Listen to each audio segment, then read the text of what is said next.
gentlemen, thank you for joining us. This is Zoomcast for Chapter 2 of the book Men Fight for Me. And you might be saying, what is a Zoomcast? I've never heard of that before. Well, I actually think it's possible I made it up. I'm not sure. I might have made it up because I'd never heard it before. And I think you did. Did I? Yeah. Since we're all well conditioned with what a Zoom meeting is, we've all been on Zoom meetings forever this last year. It's a cross between a Zoom meeting and a podcast. It's basically, we're just recording our Zoom conversations and we're making a Zoom conversation, a Zoomcast, one for every chapter in this book. And my name is Alan Smith. I'm one of the co-authors, and I'm joined here by the lovely Jessica MidKiff, the other co-author. Jessica, how are you? Good. How you doing? I'm doing great. This is a really important chapter of the book, and it's a really important conversation we're having today. As we discussed in a previous Zoomcast, some of my inspiration for writing this book was the fact that I'm a man, and the biggest part of the problem of this exploitive culture is caused by men, and trafficking is mostly men causing that problem. And so I had this vision, this inspiration to speak out and use my male voice talking to men. But I also am self-aware enough to know that while I do have something to say, I believe a book on this topic, in my mind, would be pretty meaningless unless somebody with some lived experience joined me. And that's where, Jessica, you came in, and so many others have generously offered to partner with this. And so I appreciate you for being willing to join me in this adventure. And this chapter is important because it's you in your first person voice sharing your life with the audience. Because if we're going to encourage people to stand up and stop something from happening, well, we have to tell them what's happening with some authenticity and some transparency. And so, Jessica, thank you for doing that. Before we get in any further, I am curious, for the record, I'd love to ask you, why did you say yes to coming on this adventure with us and to writing this book and to making a Zoomcast and to further sharing your life? I know you've had some other offers in the last years to go public with your story, and maybe even other book offers. Why here? Why now? I'd love to hear that first. Oh, so where do I begin? For one, I'm just going to dial back a little bit. Anything you could do could never be meaningless because you just have a big heart and you're really a great person. And you fight for others. And that is a part of one of the reasons why I decided to do this book with you, is that I know that you're an awesome person, that you are caring and you are honest. And, there is a message that needs to get out. And I feel safe. I feel safe writing this book with you. And I don't think I ever actually felt too safe with others, not taking anything away from them. But it's the truth. And I'm in a different place in my life, to where it's okay, now I feel confident and I feel comfortable in doing something like this. And it has a lot of meaning because we're fighting on a whole other end to assist those that are being abused and being trafficked and going through whatever it may be. So short answer is, you're a really great guy. We both share the same vision. And this is something that I chose to do because I see the person of who you are. And we're out here fighting the same fight. It feels right. Well, that's really incredibly kind, and I appreciate that. And it's my honor to partner with you in this. So that's going to be really fun to see how this plays out, and the number of people that we're able to impact with our different perspectives that we have. Let's get them all. Yeah. Well, Jessica, so chapter 2 of this book.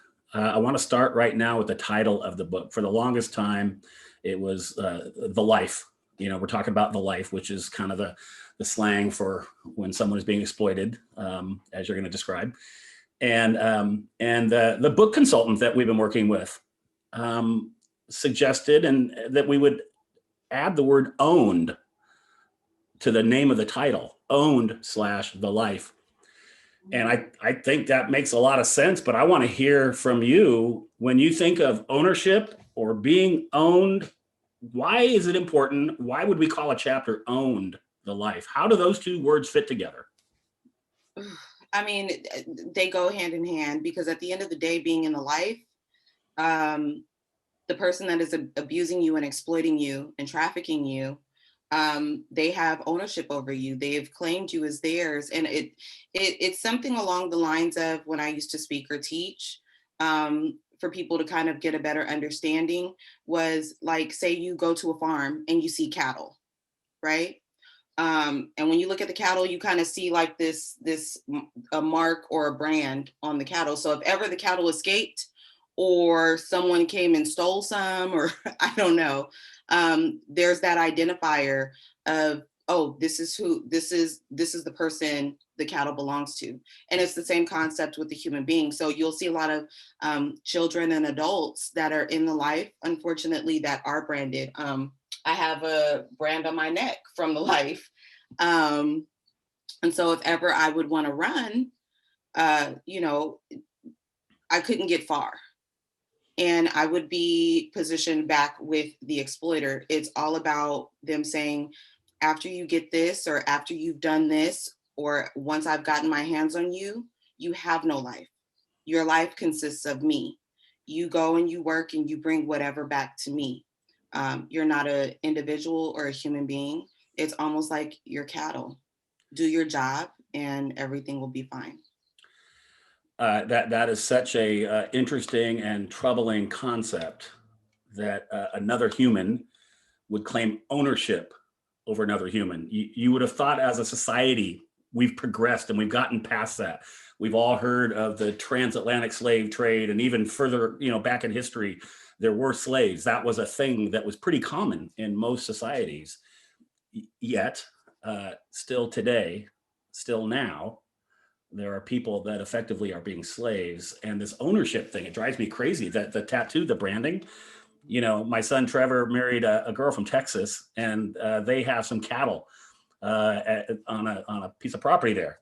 And sure enough, I know you're saying there's a branding, and it signifies who is the owner of that cattle, of that cow. And it's okay to do it with an animal, or put your license plate on your car with your name on it, or something like that. It's okay to own an inanimate object, or a dog or a cat, but to own another person is something that we're trying to fight against really, really hard. Most definitely. One of the words that jumped out at me in this chapter, talking about this idea of ownership, is dehumanizing. I think you said something about the fact of when you got branded and tattooed, and through that process, you felt less than human. You were dehumanized. Do you remember saying that? What were you thinking by using that word? That's an interesting word. Oh, where do I begin? It's so funny. For like example, I had an exploiter, and he had women in his family, and then there was me, and they were treated as human beings, and they were treated with love, and they were treated a certain type of way. But when it came to me, I was robbed of my name, and it was replaced with another. It was even at one point that I didn't even answer to Jessica. I lost my name. Um, because if someone called me, right, they were like, Jessica, Jessica, I wouldn't flinch. I didn't hear it. But if someone said the name that I was given, or if I heard bitch, the word bitch, right, and we know a bitch is a female dog.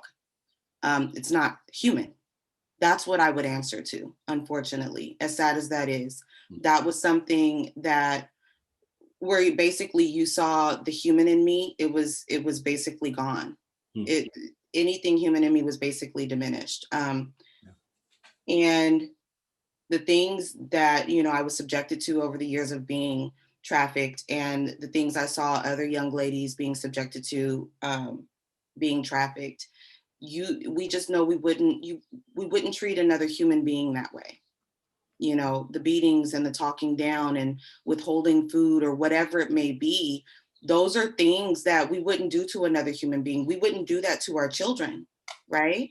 But for some reason, these people that are out abusing and trafficking, exploiting, they're doing all these things to our children. They're doing all these things to us. We're not human in their eyes. We're something to be bought and sold, like a cup, right? You go to the store, you see the use of it, you pay for it and it's yours. It's the same concept. And I mean, there have even been exploiters that would tell you straight out, you're not a human, you're not a woman, you're a hoe. You're something to be used. It's like an ongoing practice to basically rip being human away from the person that's being exploited. I don't know if that did that make sense? No, it does make sense. Sadly, it makes sense. And it's tragically, it makes sense. Jess, as I've gotten to know you and you've shared elements of your story, and especially in chapter 2, you share a lot of elements, but there's some similarities to some of your early childhood with things that we're hearing from our current survivors that we work with at Saving Innocence and other places, some early childhood trauma. And one of the things that stood out to me was you said something really powerful in the book. I felt like you said that your dad left kind of immediately, I think right when you were born or soon after. And you said something that was pretty heartbreaking. You said, I had the feeling of not being wanted from the Yeah. very beginning. I was wondering if you would care to share a little bit more of your thoughts and feelings that sent you down a particular path that your dad had something to do with. Ooh, excuse me. Um, that's something, I still work through, and especially writing this book. Um, I didn't have my father to protect me or to guide me, right? Even as an adult and knowing him, I don't have a real connection with him. So I think for every young lady or woman that walks around without their father, it's always going to kind of be a bit sore, a bit of a sore topic. Um, but I just remember having my child, and I was a young girl, and I was like, even when I found out I was pregnant, I was like, you are mine, I'm never going to leave you. The amount of love and want that I had within me to give to my child, I didn't feel that from my father. It was easy for him to kind of break away. So I was walking around trying to figure out, who am I? Why doesn't he love me? Why doesn't he want me? And I believe that did play a part in being exploited and abused, because a lot of times, a lot of kids and girls, they walk around wanting to be loved and wanting to be wanted. Um, and so it left a huge lasting impression on me as a kid. And so I was out looking for love and looking for acceptance. And looking for acceptance, of course, is a part of being a growing up kid. Like when you're growing up, you look for acceptance from your peers, so on and so forth. But for me, that step, I never got to hit the step of being loved and being valued and being cherished by my father. So it left a very big wound open for someone to see and feel the vulnerability and take advantage, for sure. Did that answer the question? It sure did, Jessica. Okay. Um, I'm all right. I'm a gangster. you I'm know, an emotional gangster. that's There okay. we go. A lot of my message, my perspective in all these conversations is challenging men to step up and handle their business, handle their responsibilities. And so a man fathering a child, I have a message to him, and you've just underlined it and illustrated it beautifully. So thank you for sharing that. Okay, Jess, let's fast forward a little bit. Maybe you're around 15 years old or so. In the book, you talk about when you were 14, your first maybe trafficker, sort of entered your life and was always talking about money and sex, and maybe you could break down a little bit about what was going on in that time of your life and how that all happened. So, wait, can you repeat it again? Well, just that first trafficker. I know he was young. He was a young guy, younger than you thought he was. And I'm just curious, maybe speak a little bit to how that happened to where he began to traffic you and what was going on there. Oh, I was new to a school, and I was looking for the acceptance, and I was looking for a lot. And I remember getting into it with some family members um, the day I left with him. Um, but it was so funny because he stayed around. he was interested or superficially interested in what I was interested in. And it just felt really good to be wanted and to, for someone to take interest in me. And it was kind of like he sensed or he knew that something was going to happen and he was going to be there for it. And the day that something happened, um, I remember I went to school and I was upset, and he was like, "You don't want to be here? Let's go."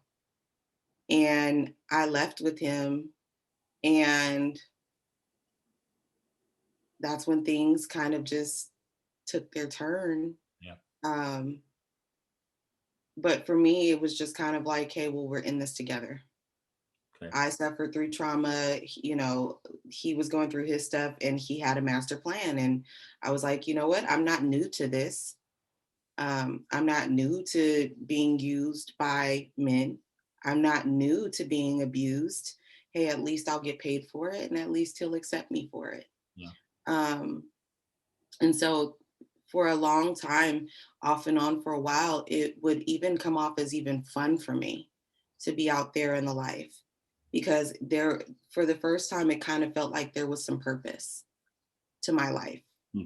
And it's the same for a lot of kids and girls, especially if they're lacking something, if they're lacking that guidance from a father, if they're lacking that love and whatever it is, it can come off to be really fun. You get to stay in hotels and you get to dress up and you can eat whatever you want. And for the first part, for the most part, you're not really getting beat up or anything right away, but you're actually being raped in exchange for money. But it's kind of like there's this situation and this person that is providing you with a purpose on this earth. Yeah. And so by any means, you're going to protect it. You're going to listen. You're going to go for it. Just like a child, when, they have their father and their father takes them to a game, or their father goes and takes them to ride their bike for the first time, or father sits down and shares some type of interest with their kid. It's almost kind of along those lines, right? Of, we call the exploiters daddy, that's one of the titles, right? And they share this interest and they give you praise for doing a good job, and you get rewarded, and so it feels kind of fun in the beginning.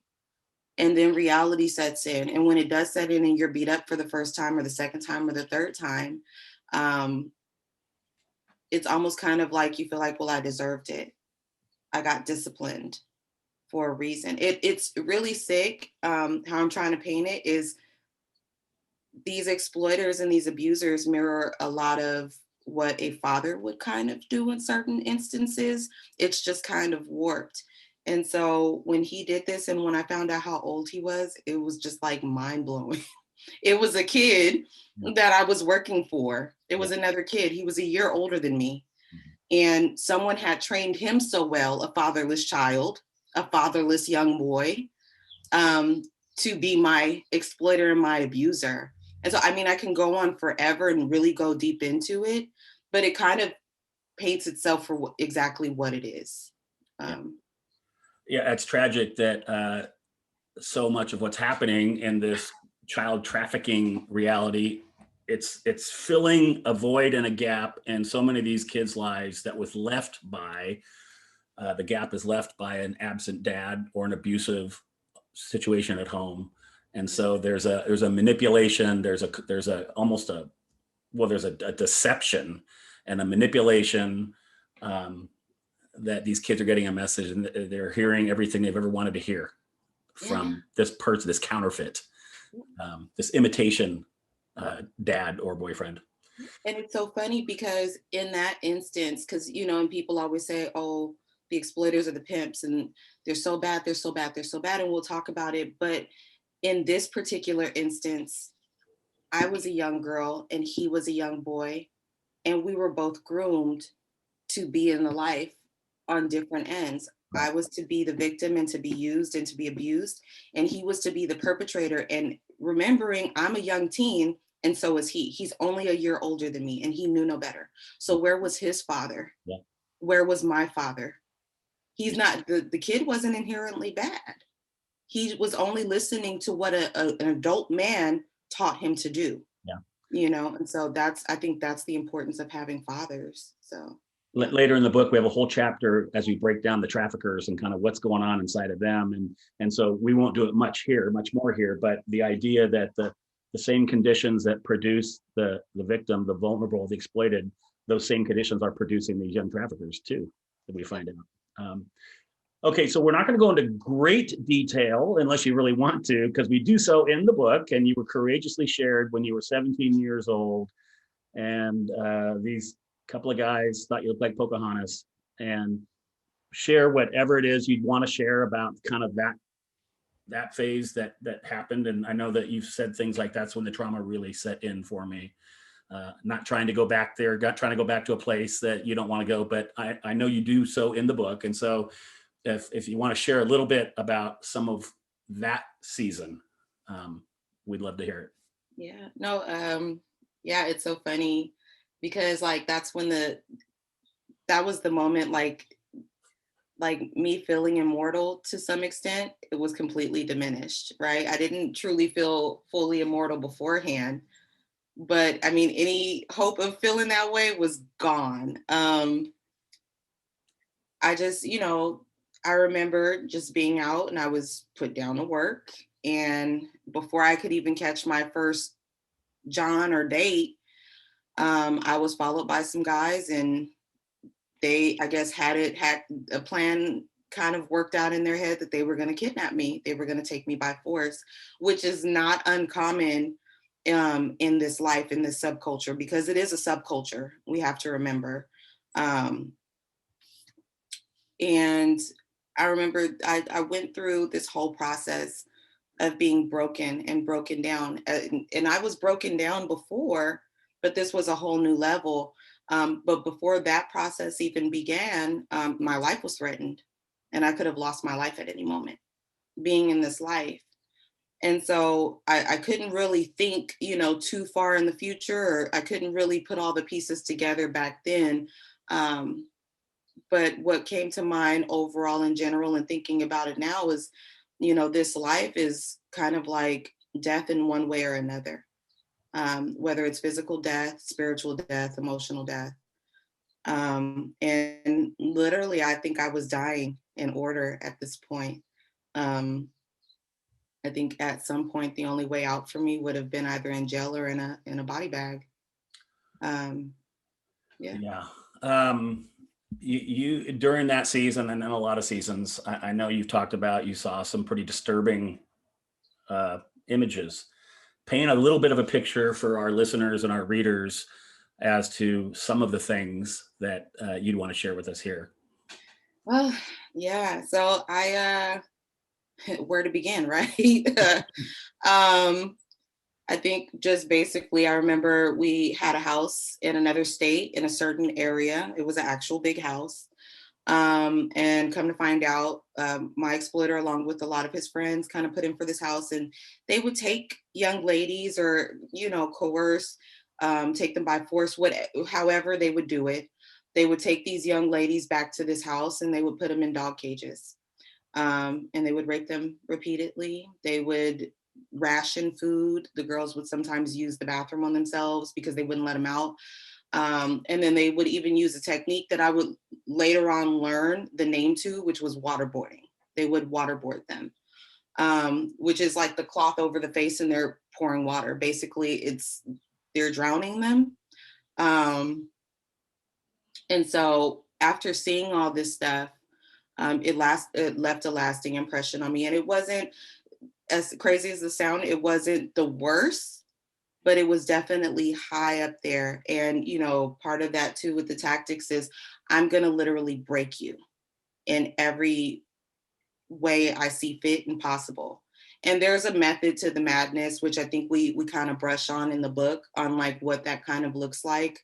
But that was probably not one of the worst, but it was up there with being really, really bad of what I've experienced and what I've seen. And it was a number of girls that would go in and out of that house. And these guys were doing these things to them and feeling powerless and not being able to do anything to help them, is kind of like a breaking tactic within itself, you know? Yeah, you know, I mean, Jess, I've heard you say this before, and even I'm sitting here right now, my blood is boiling, and I'm just thinking about young girls being kept in dog cages and being waterboarded and raped and just beat. I mean, it just actually drives me a little bit crazy. And thank you for sharing that and sharing all these other details. Again, how can we challenge men or anyone to be part of a solution of something they don't have a little better understanding? And so it's hard to even believe that a modern evolved society has an element like this. It drives me crazy. Uh, okay, Jess. At one point, you said during that time that you were preparing for your death. Um, I'd love to hear why you would say that, and then I want to kind of go into back when I wrote that letter to the governor of Tennessee. He was considering pardoning uh, Centoya Brown because she was on, been in spending her life in jail because she killed the guy that was trying to kill her. And so I said, Jess, take me. I'm not going to try to argue the legal merits of this case. I'm not a lawyer. I wasn't there. Whatever happened, happened. I don't know. But I want this governor to just at least see the situation through the eyes of likely what she was experiencing and maybe what you've experienced and others. And so I'd love to hear a little bit of kind of the mindset. What's going on inside the mind and the brain and the heart and the soul and the emotions of a young girl? Mostly girls, there are boys, but there are more girls than boys. What's happening inside of them while this is happening to them? So many different things, and it just depends on where they are in the stage of that abuse, right? And so a lot of times I think it goes into like the feeling of nothingness. This is all I'm going to ever be. Where do I go? What do I do? Um, Even like internal cries of like, please just help me, wanting to find a way out, but feeling as though, and even kind of knowing that the inevitable is death or jail. Um, and I remember having quite a few run ins where I was almost killed by an exploiter or by John. Um, and just thinking like, is this how I'm gonna go? And thinking, will my family be able to find me? Will they be able to identify my body? Um, what are they going to tell my child? How is my child going to feel? It was so many different things, but it wasn't to the extent of like, oh my gosh, like, I can't believe I'm going to die. It's more so like, well, if it comes, I just have to deal with it. But then it just goes through of, will they be able to find me and identify me? Which is the big fear. And to be honest, I didn't believe I was going to make it to the age of 21. And then once I hit 21, I didn't think I was going to make it to the age of 25. And I'm in my mid 30s, and I'm so thankful every day. And I think I've even said this to you, Alan, where I was like, I shouldn't have been here today. You know, I had very few people in my corner that at the very least would pray for me. And a lot of our kids don't even have that. You know, they're judged, they're told that they're abominations, whatever happens. Like it's this whole thing of like how people perceive us to be and then how we perceive ourselves to be. And sometimes we even feel like we deserve death. Um, because it's just like a diminished level of like self-esteem and self-worth. And that's a very big part of it. But again, in that life, it is inevitable.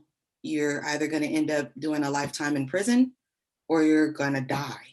Yeah. Those are really the options. And exploiters will tell you that too. You got two ways that you can get out of the life: a body bag or jail. Mhm. And so just thinking about it, and I wake up and I'm so thankful that I'm here to see another day and be able to breathe, because I didn't think I was going to make it. And I came really close to not making it. And I think no one would have been able to find me or identify my body. And that was, I'm not even going to say scary, but it was really sad. It was very, very sad. And so, and I know it's just, you try to find a way out the best you can. And a lot of times, most kids and adults that are in the life are nonstop in survival mode. Um, and all you're trying to do is breathe and see another day, another 5 minutes, another 10 minutes. Um, and even in the back of your head and in your heart, you still want to believe that someone is out there that will love you and care enough about you, in the event that someone takes your life, that they would at least come looking for you. that someone would fight for them before or after death. You know, that concept of survival mode I've heard you say it. I've heard our friend Ori say it. I've heard a lot of people that have had that same experience as you have described it as, I'm just trying to survive. I'm trying to survive today. I don't know if I'm going to get through today, when they're in the heat of it. And that really kind of got me. It's like survival mode. Like, I literally don't think I've ever been in a true life or death survival mode. I didn't choose a career where I didn't go to the military. I wasn't like a fireman or something like that. So I don't even know that I can relate. And yet, Jessica, I've heard you say, and others, like, that was your default setting every single day, living 1 minute at a time, trying to get to the next minute in survival mode. And it's just like, the fact that that's happening with the kids, so many kids, hundreds of thousands of children in our country alone, is just absolutely unacceptable. And that's part of why we're having these conversations. Okay, so we won't go into it now, but you did get out. You were ready to get out. You got out. You had the help of some people in that moment that helped you get out. And then you continued to work in this field ever since, kind of being a rock star in LA County and Woman of the Year and all these accolades. You were speaking at things, and Supervisor Kanabe really became a partner and a friend of yours to help. I'm curious though, Jess, what would 30-something, mid-30s, you said it. I wasn't going to say your age. That's a no-fly zone for us guys, but you said it. It's a blessing. That's right. 36 and loving it. Okay. 36 and loving it. What would 36-year-old Jessica want to tell 15 or 16-year-old Jessica? Oh, I mean, the first thing that would come to mind in some of my moments, I would just be like, run, girl, just run, But I think one of the biggest things, and it's changed when I've had these questions asked to me in the past over the years, it's always kind of changed, and there are certain things that stay the same. But one of the things that really stays the same is it would be that you are loved, you are valued, someone would miss you. You can get to wherever you want to be. And it would be, another big part would be, it's okay to reach out to people. Everyone is not going to believe that you're a bad kid or a bad person or you're anything negative. Reach out. Keep reaching out to healthy people as much as you can. And I mean, and I'm speaking for myself too, I was told that I was bad, I was manipulative, and I was fast, and I was all these different things, but this is what I was groomed to be. And I would tell myself and a whole lot of other folks, kids, kids, boys, girls, women, men, is that regardless of whether you're at your lowest or you're getting to your lowest or you're at a high, whatever it is, reach out to a trusted adult. And I believe if I would have actually taken the hand of some of those people along the way that wanted to help me, and not think that they were going to judge me or side with my abusers or, anything like that, and even thinking that they were going to abuse me, because that's what I was programmed to think too. I would have reached, and I probably wouldn't have gone through basically a lifetime of exploitation and abuse. It probably would have been an isolated event. And people that go through whether it's a whole bunch of abuse a lifetime or this one isolated incident or whatever the case is, as long as they're good people, there's a better quality of life. But I think I wouldn't have gone through nowhere near as much as what I went through. And there would have been, I know those people probably would have fought for me. Get it? Yeah. Well, and that's why your perspective and your voice is so valuable to all of this, the book, just life, wherever you live, whoever you're talking to, because you have been through it and you can have that perspective, and you can say those things that you would have said to yourself. You can say them to the young ones that you come across now, and you can help them end it sooner than it would have otherwise. And every chance I get. Every chance I get. All right, Jess. And I try to direct them to some healthy men too, like you, Alan. Come on now. Come on. Come on. I've tried to direct some of the kids to you. You know what I mean? Where we've had some get-togethers and stuff like that. And I don't know if I should bring this up. You could probably edit it out if you want. Oh, But when you dressed up as Santa Claus one year, remember? yeah. And the kids wouldn't come near at first because they was like, who is this guy in this? Right. And it took a trusted adult to know the trusted adult to say, he is okay. And no, you don't have to sit in your lap. I don't think he wants you to sit in his lap, sweetie. You know? And they're like, are you sure? Like, no, and letting them know he is a healthy man, you know? And remember, they got into the pictures and they felt comfortable and they started talking to you. And that was the start of, even if it was for a split moment, a healthy link between young ladies that have been abused constantly by men, and for a man to step up and say, you don't have to do anything you don't want to. I just want to support you. Merry Christmas, right? Yeah. Hey, my name is Alan. Merry Christmas. A lot of those kids remember those moments. Yeah. You made an impactful, you made an impactful change in their life in that moment, whether they saw it or not. You set the foundation for them to move forward. And we even have some of the kids try to reach out to you now. So I just wanted to put that out there, that you are one of those healthy men. And sometimes even the smallest thing, the smallest words, the smallest act sometimes makes a huge difference. And so for men to think like, well, now I have to be this great and big, whatever, it's great if you are, but even just the kindest words in a moment can change a young lady or a person's life, or set them on a right path, you know? Yeah. So No, I want to put that out there. You one of the healthy men's. oh, well, thank you, Jeff. I hope so. You are. That was a fun Christmas party when just the look in their eye when they're looking at who this strange guy Santa Claus, like what's happening right now. So that was kind of funny. Okay, Jess, hit us hard. Final closing thought. Look right into the camera, which I know you're already doing, and tell our audience why this book is important. It's not a shameless plug to sell more books. We do want to sell a lot of books because we want this message to get out to a lot of people. So it's a chronological order of what's most important. Why is this conversation important? Why is this book important? What's going on here? I think it's important because it's reaching out to men to step up and make a change, right? There are, I think we said in our previous Zoom cast, the majority of buyers are men, not all, but the majority, and the majority of exploiters are men, not all, but the majority. And so this is a really huge thing where it's grabbing the attention of men and saying, hey, you can play a really healthy part in stepping up and fighting for our kids and our women, and showing them love, compassion, and protection, right? This book is really, really important because I've written the book with a really healthy man. It's very important to me. I believe in the book.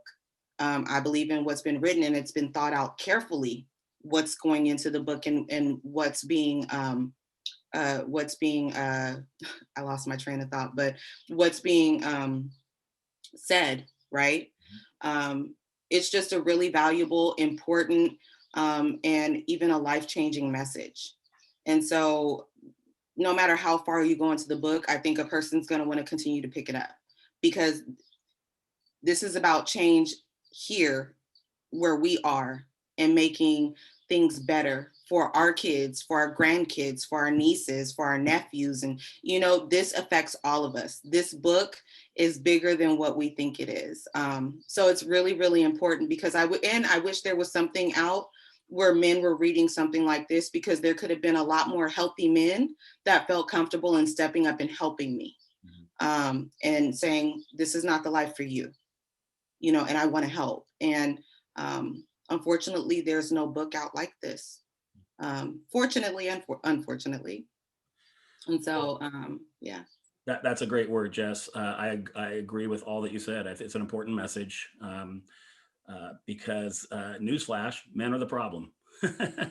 but the good news is, if you know what the problem is, now you have a good chance at understanding what the solution can be. So if men are the problem, and we are guys, men are also the solution. So it's time for us guys to stand up, rise up, live differently, act differently, think differently. Let that be reflected in the websites we go to, the music we listen to, the way we interact with our wives and our daughters and our sons and the world in general. I believe that this world filled with exploitation of all different forms can actually go away if we get enough men stepping up. And that's what this book is about, to help men step up. Jessica, thank you for being my friend, and thank you for being my co-author. Uh, those of you that are listening and watching right now, when you pick up the book, she does courageously go into more detail, much more detail about some of the things that she experienced for our benefit, the benefit of the reader to understand what's happening, not only what did happen to Jess and how she survived it, but what's happening currently to far too many children still. And again, let's end this. It's a solution. Head over to fightforme.net. That's where you can find the book itself. You can purchase a book. Lots of different pictures and thoughts. There's going to be a blog attached there to this audience. You're going to find out things about the authors. You're going to find out about Jessica on the, on the website. And that's just going to be kind of the place where we're going to send people. Thanks again, Jess. You're the best. And this wraps up another Zoomcast. Stay tuned for the next one, everybody. Take care. Bye-bye.